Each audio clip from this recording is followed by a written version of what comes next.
Hello, assalamu alaikum, all viewers and dear students. Assalamu alaikum.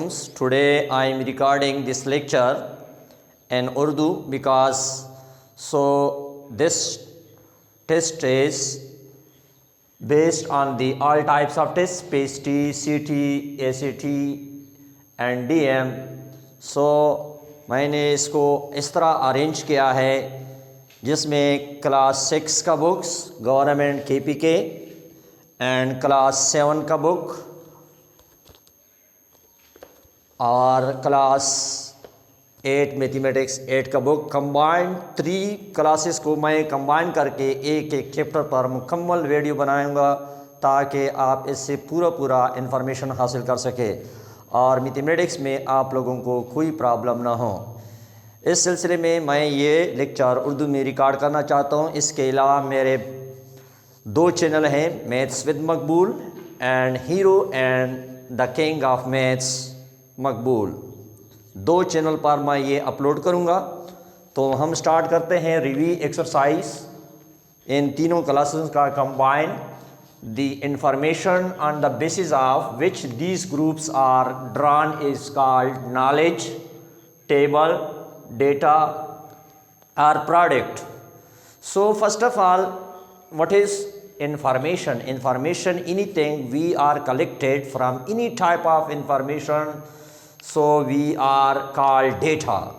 And the information means also called data, on the basis of which these groups are drawn is called, that is called data. So the correct option is here, data. Because data also means that information, which these information we write on the graphs. So the graph gives direct in observation, direct decision when we draw these data, so that is called data. Another second, 2 or more related categories of data are represented in a single graph. 2 or more. When 2 or more related categories means that classes, groups of data are represented in a multiple bar graphs. So that is the definition of the multiple bar graph. So single bar graph is means that if we just only single line bar graph is in the rectangle form or histogram just we draw. But and multiple bar graph is that type of graphs.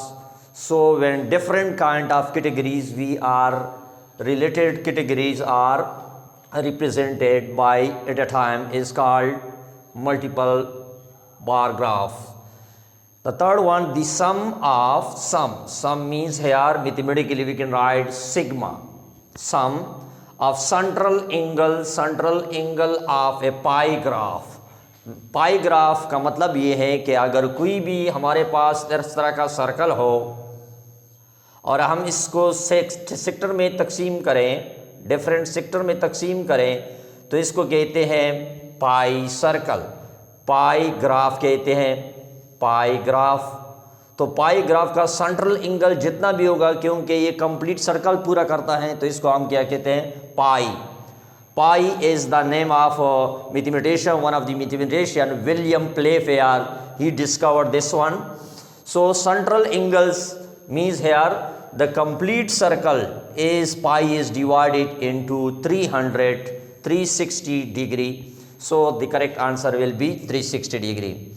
Similarly, which of these shows discrete data? What is discrete data?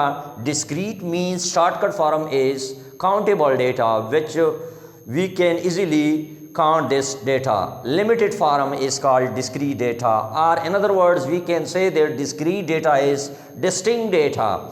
So look here, the mass of an animal.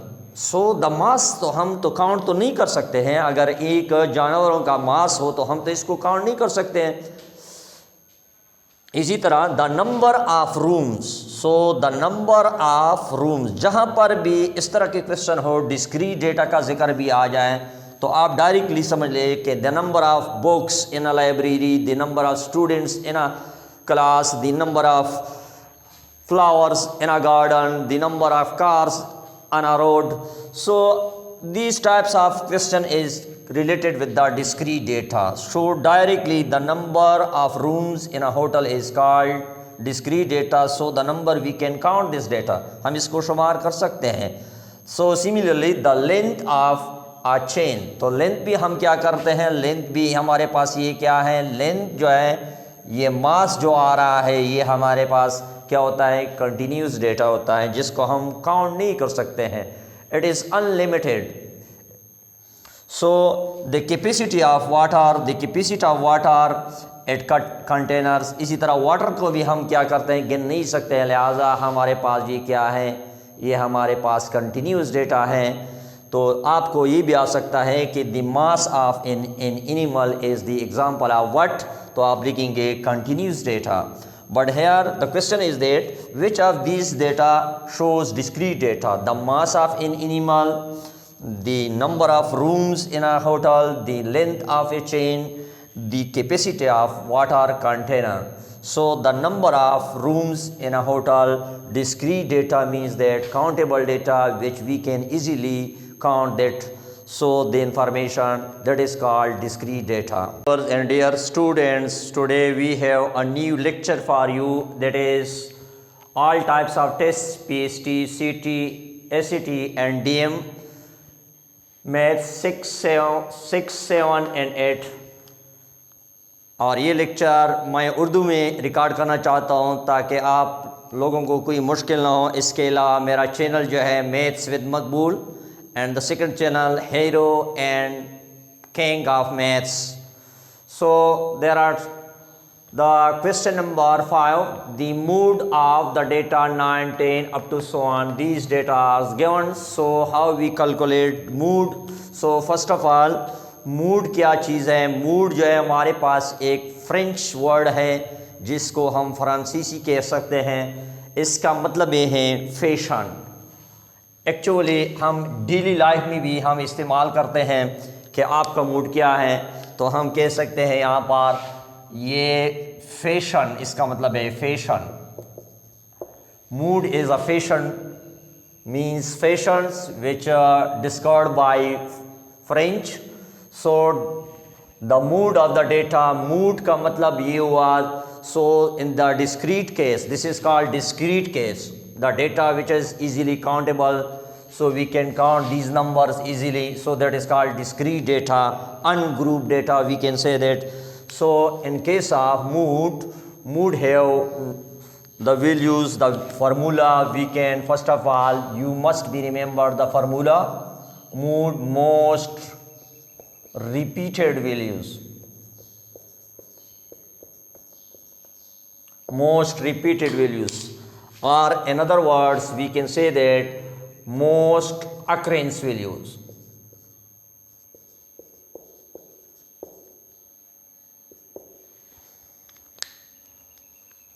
यानी हम कह सकते हैं कि बार बार repeat होने वाला number जो सबसे ज़्यादा हो, maximum number of repetition. We can say that maximum number of repetition, maximum number of repetitions. तो इसको हम कहते हैं मूड. मूड का कोई फार्मूला नहीं है, बल्कि इस स्टेटमेंट की सूरत में आपको पता होना चाहिए कि मोस्ट रिपीटेड वैल्यू और मोस्ट अकरेंस वैल्यू और मैक्सिमम नंबर ऑफ रिपीटेशन.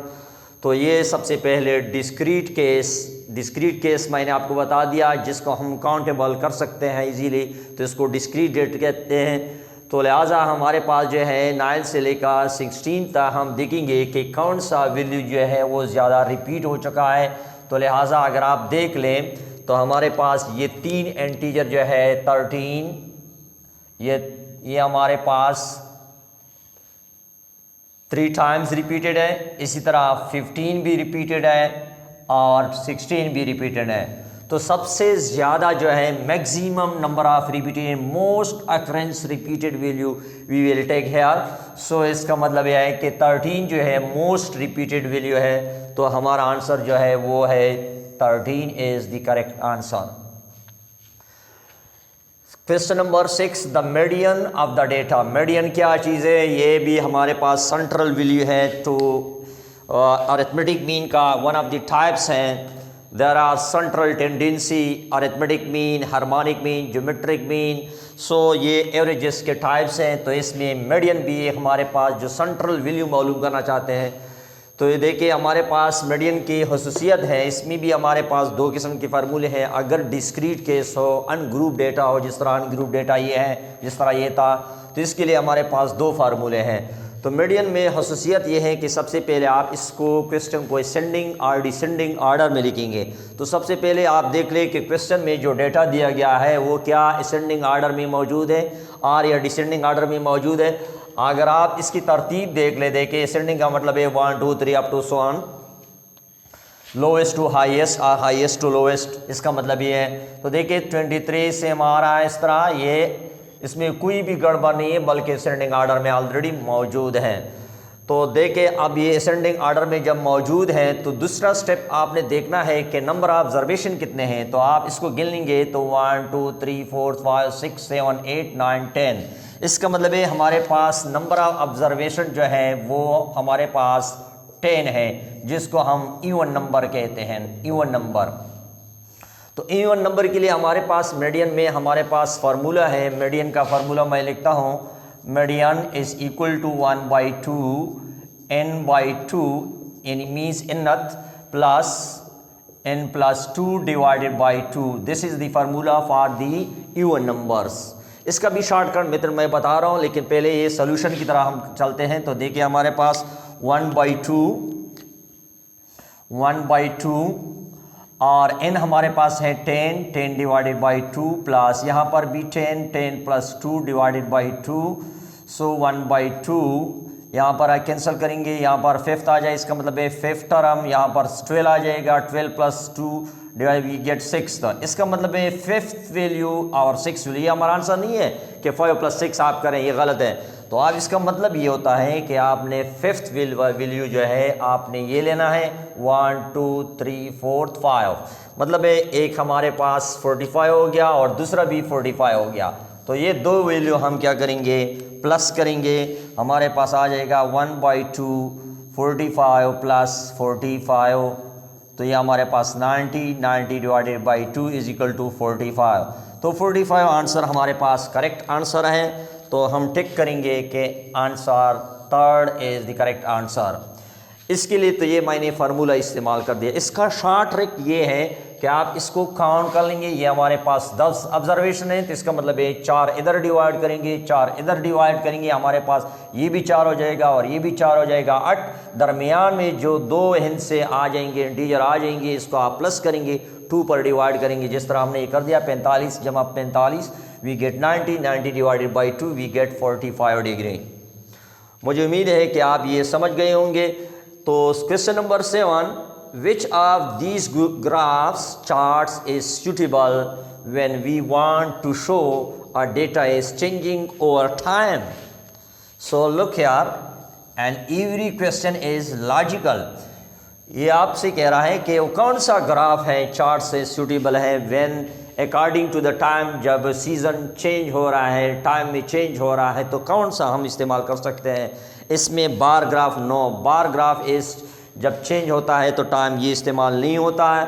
इसी तरह अगर आप पाई भी कंप्लीट सर्कल में होता है तो इसमें भी चेंज नहीं होता। लाइन ग्राफ जो होता है, line graph, line bar graph जो होता है वो हमारे पास क्या होता है, old time when data is shows in when the changing with respect to time, place or person is known as called, when we are using that is called line graph.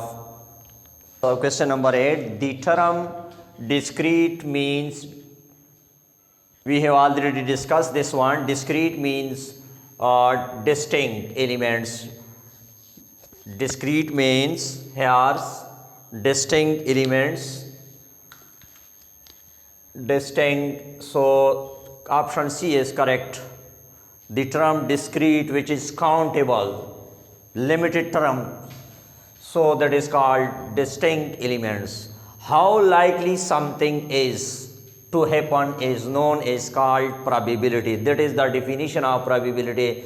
we can say that in our life, what is happening to you?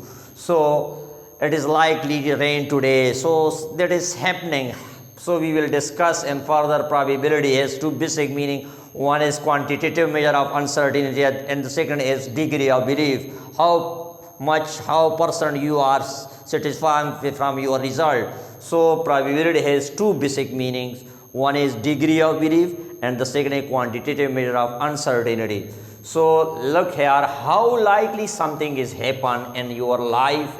So that is called probability, certainty and surety and mean. So that is not related with this one, but इसका मतलब ये हुआ कि ये probability actually का मतलब है एहतिमाल, जिसका हम कोई भी तस्वीर नहीं कर सकते. Every step of life is happening in your life is called probability. So question number 10, the possible result of a random experiment. So first of all, experiment, any action taken to confirm something is doubtful is called experiments. अगर कोई शक व शोबा हो तो हम फिर तजुर्बा करते हैं ना. इसी तरह ये रैंडम है. रैंडम का मतलब ये कि आप आंखें बंद करके कोई चीज़ सेलेक्ट करें. तो देखिए हमारे पास मिसाल के तौर पर ये कह रहे हैं कि possible results of a random experiment is called what, an outcomes, an experiment, median and average. तो इसका मतलब ये है कि अगर हम possible result of random experiment जो करते हैं वो हमारे पास एक आउटकम होता है, एक रिज़ल्ट होता है. एक क्या होता है, रिज़ल्ट, जिसको हम मिसाल के तौर पर हमारे पास एक डब्बा है जिसमें हमने मार्कर रख लिए ब्लैक, ब्लू एंड रेड. तो इसमें मैं एक सेलेक्ट करता हूँ, जो ये सेलेक्ट करता हूँ इसको क्या कहते हैं, आउटकम, जिसको हम रिज़ल्ट कहते हैं. Similarly question number 11, when there is a 50% chance of an event, जब भी चांस का जिक्र आ जाए तो इसका मतलब ये प्रोबेबिलिटी का जिक्र कर रहा है, likelihood. So this some terms are related with the probability. So chance, likelihood, possibility. So these types of question means you are asking the question is according to the probability. So probability has two condition. One is 0, that is used for the impossible event, and one is used for the sure event. जब तक आप sure ना हो तो आप नहीं कह सकते हैं कि ये हमारे पास ठीक है या गलत है. जब तक श्योर हो तो इसका मतलब है कि कंप्लीट श्योरिटी. आप मिसाल के तौर आपने एग्ज़ाम दे दिया और आप टेस्ट में 95% आपने एग्ज़ाम दिया कि मेरे मार्क्स जो है वो 95% आएंगे, तो इसका मतलब है आप 95% श्योरिटी है. तो श्योरिटी के लिए आप क्या करेंगे, 1 का इस्तेमाल करेंगे, जिसको हम सर्टेनिटी कहते हैं. तो लिहाजा यहाँ पर क्वेश्चन ये कह रहा है कि when there is a 50% chance of an event is 1/2. 1/2 का मतलब है हाफ है. टोटल 100% है तो हाफ कर दिया, 1/2 हो गया. The event is said to be what, certain. Certainty के लिए तो ये नहीं कर सकते हैं क्योंकि हमारे पास 1 के बराबर होता है. इम्पॉसिबल वो तो 0 के बराबर होता है. अगर हम प्रोबेबिलिटी बोलें तो श्योर भी हमारे पास क्या होता है, श्योर भी हमारे पास क्या होता है, 1 के बराबर होता है. तो यह भी नहीं हो सकता है. इस सूरत में हमारे पास जो आंसर होता है वो है इक्वली लाइकली. इक्वली लाइकली क्योंकि मिसाल के तौर पर अगर एक डब्बे में मैं ये 2 पेन रख लूँ और आंखें बंद करके जिस पर हम रैंडम एक्सपेरिमेंट का अप्लाई करें तो हमने क्या करना है, हमने एक सेलेक्ट करना है. तो इसका मतलब है 50-50 चांसेस है इसके सिलेक्शन के. तो जिसको हम कहते हैं 1/2 के बराबर होता है. इसको इसलिए कहते हैं कि equally likely, they have the same chance of occurrence, is called equally likely outcomes. Question number 12 is very important question for you. The probability of an event is any number from, that is the range of the line of probability. We can say that the probability line of probability, the point where the probability of any numbers lies must be 0 to 1. That is the range 0. We can write 0 less than probability of any event. E is used for any event less than or equal to 1. ये 0 से कम नहीं हो सकता है और 1 से greater नहीं हो सकता है, बल्कि इन दोनों के दरमियान हमेशा लाइज करेगा. इसको कहते हैं probability of line, probability of any two integers which lies must be 0 and 1. So the number of times a specific observation, number of times, so we have already discussed when the number का जिक्र आ जाए तो इसका मतलब है specific discrete data की बात कर रहा है। तो specific observation occurs in the collected data is called what, that is the number of times का जिक्र कर रहा है, रिपीटिशन की बात कर रहा है। तो इसका मतलब है ये है हमारे पास answer frequency. Frequency is the correct answer here. Frequency is the correct answer because the definition of frequency, the total number of times specific observation in any collected in the table, rows, columns, we are distributing this term, these observations. So the repetition of times is called frequency. The question number 14, that is distribution. Shortcut we can write distribution in this form means to organize the information in the form of a table. So that is called frequency. Frequency distribution का मतलब ये होता है, frequency distributions, frequency distribution का मतलब ये होता है कि आप डेटा के इंफॉर्मेशन को ऐसे टेबल में डिवाइड करें, रोज़ इनटू कॉलम्स, ताकि ऑर्गेनाइज हो सके और इसकी फ्रीक्वेंसी के मुताबिक इसको हम फिर दोबारा इसकी फ्रीक्वेंसी भी लिखें। तो इसको कहते हैं frequency distribution. The organisation of data in a specific table, rows into columns is called frequency distribution. In the form of discrete data, which is countable data, must be limited form, which is countable. So it means that fraction we cannot count this one. Decimal is also countable, not countable. So that is not related with the discrete data. Rational number is also combines to all of these number integers. So this is also not. And whole numbers is the correct answer. Discrete data is in the form of must be is a whole number. Whole number means 0 भी हो सकता है, 1 2 3 up to so on, but in the fraction में नहीं हो सकता कि 1/2 या decimal 0.25, इसी तरह 1/2 और इन combining of 0.25 ये सब रेशनल में आता है। होल नंबर जो होता है 0 1 2 3 up to so on, इसी तरह के नंबर में होना चाहिए। तो डिस्क्रीट डेटा इसको कहते हैं whole number. The length of different iron rods is the example of discrete data, because हमने ये पढ़ लिया था कि लेंथ जो है हम क्या कर सकते हैं, काउंट कर सकते हैं। जो किसी भी डिस्क्रीट डेटा को दिया गया हो तो हमारे पास आंसर सही है वो डिस्क्रीट डेटा जिसको हम काउंट कर सकते हैं। डिफरेंट रॉड्स रखी हुई हैं तो हमें इसको नाप के देख सकते हैं कि हमारे पास काउंटेबल है। कंटिन्यूस डेटा में नहीं आ सकता। कंटिन्यूस डेटा जो होता है वो हमारे पास फ्रैक्शन, डेसिमल, रेशनल नंबर, इन सब में कंटिन्यूस डेटा आता है। तो डिस्क्रीट डेटा आंसर हमारे पास करेक्ट है। The presentation of frequency distribution we have already done in the previous MCQs. Frequency distribution, when we draw the information in the form of tables, change into column, into rows, in a vertical rectangle bars. Vertical rectangle bars is with no gaps जिसमें ना हो। तो ऐसा हमारे पास कौन सा diagram है जिसको हम कहते हैं हिस्टोग्राम। वी विल डिस्कस इंशाल्लाह further, but I am trying here. For example this type, हम इधर हमारे पास क्लास इंटरवल होते हैं, इधर फ्रीक्वेंसी होता है, हमारे पास इस तरह के डायग्राम होते हैं। देखिए एक रेक्टेंगल बन गया, फिर इसको कम्बिनेशन ऑफ इस तरह बन गया, फिर इस तरह हमारे पास बन गया, फिर इसको थोड़ा सा आगे इस तरह। According to the information we are drawing, इसको कहते हैं हिस्टोग्राम विद नो गैप्स, जिसमें क्लास इंटरवल में गैप्स ना आ रहा हो, इसको क्या कहते हैं हिस्टोग्राम। तो करेक्ट आंसर हमारे पास जो है वो है 3। Histogram is in a graph with has no gaps between the class interval. So question number 18, the dash of each bar in a histogram represent the size of the interval. Look here, the size of interval या class interval, class length, it is denoted by I, R, H. ये दो हम use कर सकते हैं। Size of class interval जिसको हम कहते हैं weight of the class interval.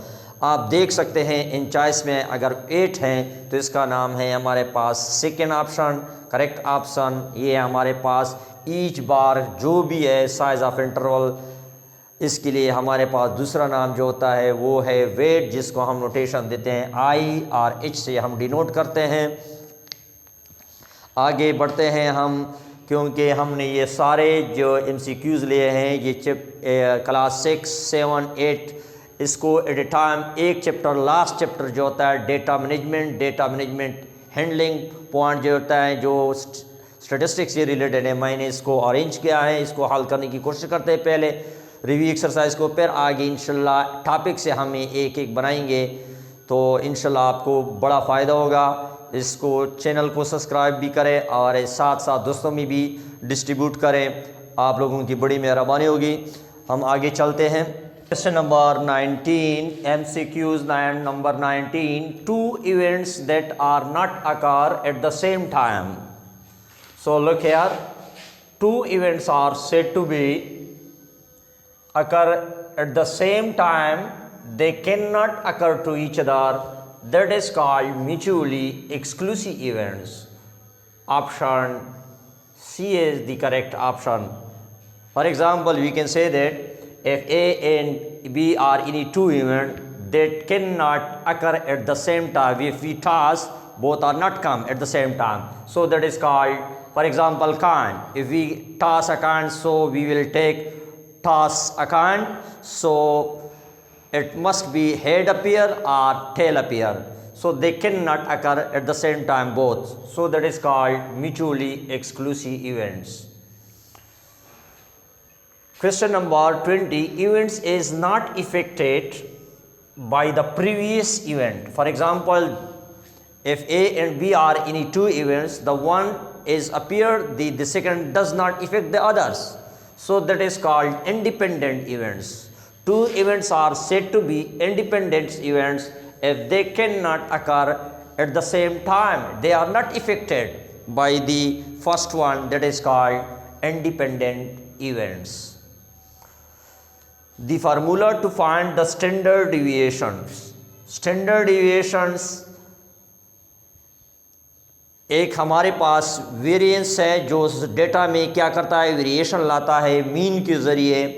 तो हमारे पास डिस्क्रीट केस का फार्मूला है, देखिए हमारे पास x is used for the values or observation, its mean is subtracted and whole square and their sum divided by n.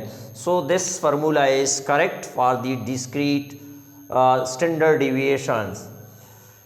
अगर आप इधर भी देख लें, यहाँ पर वेरिएबल y यूज इस्तेमाल हुआ है, तो इसका मतलब है 2 डिफरेंट वेरिएबल का जिक्र है। इधर प्लस का इस्तेमाल हुआ है, ये भी गलत है। इधर सेम है लेकिन यहाँ पर ट्वाइस ऑफ नंबर ऑब्जर्वेशन है, तो ये फार्मूले तीनों गलत है। यहाँ पर करेक्ट फार्मूला जो है हम इस्तेमाल करते हैं स्टैंडर्ड वेरिएशन, जो स्कैटरनेस के लिए हम इस्तेमाल करते हैं वेरिएशन के लिए, तो ये हमारे पास क्या है correct formula, square root of summation x I minus x bar whole square divided by whole n square root. When we plot class marks, अगर हम ग्राफ बनाते हैं और class marks along x axis पर डालते हैं, जिस तरह ये देखिए क्लास मार्क्स, ये क्लास मार्क्स है, एक्सिस पे बनाते हैं और ये फ्रीक्वेंसी है, एंड फिर क्या कह रहा है, and frequency along y axis, तो y एक्सिस पर ये y एक्सिस पर बन रहा है, and representation of the data is in the form of closed polygon. तो closed polygon की शक्ल में हमारे पास एक डायग्राम बनेगा, तो it is called frequency polygon. It is called frequency polygon. तो इस किस्म के पोलीगॉन को हम कहते हैं फ्रीक्वेंसी पोलीगॉन। एक डायग्राम हमारे पास बनेगा, इस तरह के क्लास इंटरवल दिए गए होंगे हमारे पास। मिसाल के तौर पर ये डायग्राम मैं हिस्टोग्राम बना रहा हूँ, तो हिस्टोग्राम के ऊपर हमारे पास इस तरह की एक फ्रीक्वेंसी पोलीगॉन, हमारे इस तरह का एक ग्राफ बनेगा, तो इसको कहते हैं फ्रीक्वेंसी पोलीगॉन। क्लोज्ड फिगर की शक्ल में आ जाएगा, तो इसको क्या कहते हैं, frequency polygon.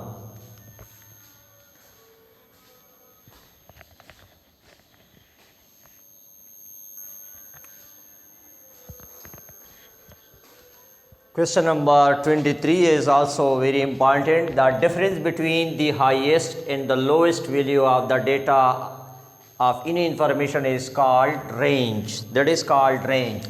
So that is the definition. It is the difference between the largest and smallest value is called range. Range is denoted by the highest and the lowest value of the data is called range. When a coin is tossed 6 times अगर हम draw करें, toss करें coin, तो इसका सबसे पहले हम sample space draw करेंगे. So we have the formula for the coin. अगर कॉइन का जिक्र आ जाए तो आपने ये फार्मूला इस्तेमाल करना है 2 exponent of n. n represent the number of experiment you are doing this one. Here हम एक्सपेरिमेंट क्या करते हैं, 6 टाइम्स करते हैं, तो इसका मतलब है 2 एक्सपोनेंट ऑफ 6. अगर हम 2 को 6 टाइम मल्टीप्लाई करें, 2 multiply by 2 multiply by 2 multiply by 2 multiply by 2 6 time करें, वी विल गेट हेयर 64. और हमसे मांग रहा है the theoretical probability. Theoretical probability must be known that of the coin head. Head की भी बात कर रहा है कि what is the chance, what is the probability that the head appears if we toss 6 times. So according to the formula of probability, here we have the theoretical probability. For example, probability of E. E is the event which appeared the head. E is any event. मैंने यहाँ पर क्या लिया, E ले लिया. तो E का मतलब ये है कि कोई मैंने सपोजिशन ले लिया. आप देखेंगे अगर हम पूरा क्वेश्चन सोल्यूशन करेंगे, इतना टाइम तो पेपर में नहीं होता. हमने क्या करना है, डायरेक्ट स्टेप इस्तेमाल करना है. E represent, for example, heads. This is called events. So how many times, if is 64 का अगर हम फर्दर डिवाइड करें 2 पर तो कितने आता है, 32. तो इसका मतलब है इसमें 32 हेड्स आते हैं और 32 टेल्स आते हैं. तो हम क्या करेंगे, इस तरह डिफिनीशन इस्तेमाल करेंगे कि number of events E divided by number of sample space. That is called theoretical probability definition. Number of favorable outcomes. Favorable outcomes का मतलब है number of desired outcomes जिसमें आप इंटरेस्टेड हैं. तो यहाँ पर हम हेड में इंटरेस्टेड हैं. अगर हम कॉइन टॉस करें 6 टाइम तो इसमें हेड्स कितनी दफ़ा आएगा, तो इसका मतलब है number of favourable outcome, number of desired outcome when we are interested. तो हमने क्या कर दिया, वो है हमारे पास 32 और 32 divided by number of sample space, total outcomes जिसको कहते हैं sample space, number of sample space. Formula मैंने आपको बता दिया. अगर डाइस इस्तेमाल होता है तो आप लिखेंगे 6 पावर n. तो 6 डाइस में हमारे पास 6 डॉट्स होते हैं, इसलिए हम 6 इस्तेमाल करते हैं. और कॉइन में हमारे पास एक हेड होता है और एक टेल होता है, इसलिए हम क्या करते हैं, 32 divided by total number of sample space is 64. तो 64 इसको डिवाइड करेंगे 31 and 2. So we will get here 1/2. We check the answer and here 1/2 is the correct option. 1/2 is the correct option. Thank you very much for watching. Please subscribe my channel Maths with Maqbool and Hero and the King of Maths. I have 2 channels. तो मैंने क्या कर दिया, ये मैंने class 6, 7 और 8 की इकट्ठा रिव्यू एक्सरसाइज की तीनों बुक्स की एक वीडियो बना दिया ताकि आपको आसानी हो और आप डायरेक्ट इसको चेक करें और शेयर भी करें दोस्तों के साथ. और इसी चैप्टर का जो डेटा इंफॉर्मेशन है, डेटा मैनेजमेंट है, इस पर मैं मुकम्मल एक चैप्टर से तीनों क्लासेस की एक और वीडियो लाऊंगा और वो होगा, ये तो मैंने रिव्यू एक्सरसाइज का मुकम्मल तीनों बुक से बना लिया था. तो इंशाल्लाह नेक्स्ट वीडियो में हम तीनों बुक से एक मुकम्मल वीडियो इसी चैप्टर से हम बनाएंगे ताकि आपको फ़ायदा हो, पेपर में आसानी हो. डिफरेंट काइंड्स ऑफ क्वेश्चन मैं लाऊंगा इस बार, इंशाल्लाह आपको ज़रूर बेनिफिट्स देगा. Thank you very much for watching once again.